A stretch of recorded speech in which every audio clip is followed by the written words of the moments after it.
হ্যাঁ, দর্শক শ্রোতা যারা এই মুহূর্তে দেশ বিদেশ থেকে আমাদের সঙ্গে সংযুক্ত ছিলেন, সকলের প্রতি শুকরিয়া জ্ঞাপন করি। ইনশাআল্লাহ আপনারা এভাবে অটল অবিচল থাকবেন। লা তাযালু তায়ফাতুম মিন উম্মতি মানসুরিনা আলাল হক লা ইয়াদুররুহুম মান খাযালাহুম হাত্তা ইয়াতিয়া আমরুল্লাহ।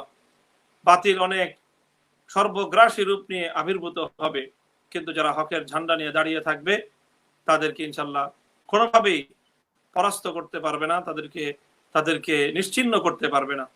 কাজেই বাতিলের এই সর্বগ্রাসী রূপ দেখে ভয় পাওয়ার কিছু নেই। মেঘের আড়ালে ওই সূর্য হাসে, রাত যত গভীর হয় প্রভাত রশ্মি তত ঘনিয়ে আসে। ইনশাআল্লাহ আমরা তো আশা করছি যে আজকে যে বিশ্ব পরিস্থিতি তৈরি হচ্ছে, সারা দুনিয়া ব্যাপী যে পরিবর্তনের যে এক আলো দেখা যাচ্ছে, ইনশাআল্লাহ এই পরিবর্তনটা ইসলামের সপক্ষেই হবে এবং সত্যের ঝান্ডা সমুন্নত হবে। কাজেই হতাশার কোনো কারণ নেই। সকলকে ধন্যবাদ জানাই এবং সকলকে সাহস যোগাতে চাই যে ইনশাআল্লাহ এভাবে ইখলাসের সাথে, প্রথম কথা হলো ইখলাসের সাথে, ঐকান্তিকতার সাথে একমাত্র আল্লাহকে রাজি এবং খুশি করবার জন্য, নিজস্ব ব্যক্তিগত পার্থিব স্বার্থ উদ্ধার করবার কোনো চিন্তা যদি থাকে, তাহলে সেই ইমানি আন্দোলন, সেই ইসলামী তৎপরতা, সেটি অবশ্যই ব্যর্থ হতে বাধ্য। কাজে আমরা ইখলাসের সাথে, ঐকান্তিকতার সাথে আমরা আমাদের এই পথে অটল এবং অবিচল থাকবো। আল্লাহ রাব্বুল আলামিন আমাদের সকলকে তৌফিক দান করুন।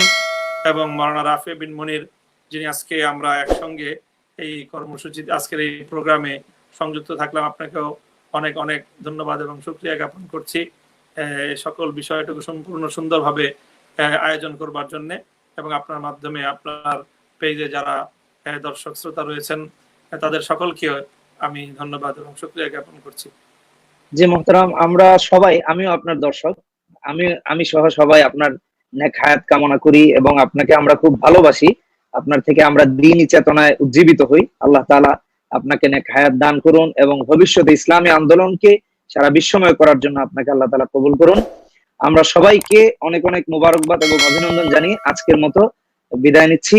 আপনি আপনার পরিবার সহ সবাই ভালো থাকুন এবং আমাদের সমস্ত দর্শকরাও যেন ভালো থাকেন। আসসালামু আলাইকুম ওয়া রাহমাতুল্লাহি ওয়া বারাকাতুহু।